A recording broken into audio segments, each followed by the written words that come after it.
పెట్టాలి. ఒక చిన్న బుగ్గల చెట్టు పెడితే 3 నెలలు తింటాయి పక్షులు, జీవరాశులు. మనం కూడా తింటాం. Highly valuable food material. అట్లనే రకరకాల పండ్ల చెట్లు ఉన్నాయి. పండ్ల చెట్లు మాత్రమే పెట్టాలి. అడవిలో కూడా టేకు చెట్లకు స్థానం ఉంచొద్దు. మరి ఏ కమర్షియల్ ఏదైతే ప్లాంట్స్ ఉంటాయో, ట్రీస్ ఉంటాయో వాటికి స్థానం ఉంచొద్దు. పండ్ల చెట్లకే స్థానం ఉండాలి. మనిషి పోతే కడుపు నిండాలి, జీవరాశులు పోతే కడుపు నిండాలి, అడవి జంతువులు పోతే కడుపు నిండాలి. ప్రతి 5 ఎకరాలకు 10 ఎకరాలకు గవర్నమెంట్ అడవిలా ఎంతనన్నా మింగురు ఏమన్నా చేయరి. 5 ఎకరాలకు 10 ఎకరాలకు ఒక కుంట ఉండాలి. ఇది అవసరం.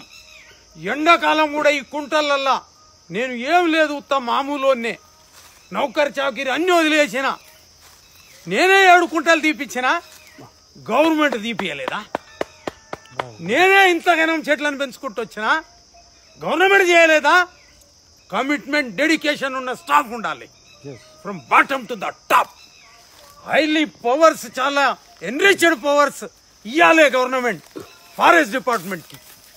దోచుకునేటోనికి, దాచుకునేటోనికి, అమ్ముకునేటోనికి అవకాశం ఇవ్వద్దు. అప్పుడే మన అడవులు బతుకుతాయి. అడవి తల్లి సంతోషపడుతుంది. అడవులు ఉన్న జీవరాశులు బయటికి రావు.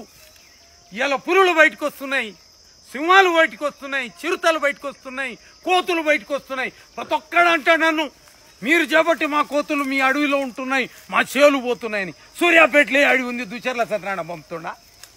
హైదరాబాద్లో ఏ అడవి ఉంది, దుచర్ల సత్యనారాయణ పంపుతుండా? ఎక్కడికక్కడ అడవులు ఉండాలి. ఎక్కడికక్కడ సరిపడా మేత ఉండాలి. కోతులకు కాదు, జీవరాశులకు, పక్షులకు మేత ఉండాలి. అదే నిజమైన అడవి, అదే నిజమైన హరితహారం. కాబట్టి ఈ హరితహారం మనం చేద్దాం. ఇక నుంచి మొదలు పెడదాం. ఇవాళకి ఇవాళ కాదు, ఇవాళ మొదలు పెడితే నేను చిన్నప్పుడు అంటే దగ్గర నాకు 50-60 సంవత్సరాలు పట్టింది ఈ అడవి పెరగటానికి. It should be a long term program, project and the plan.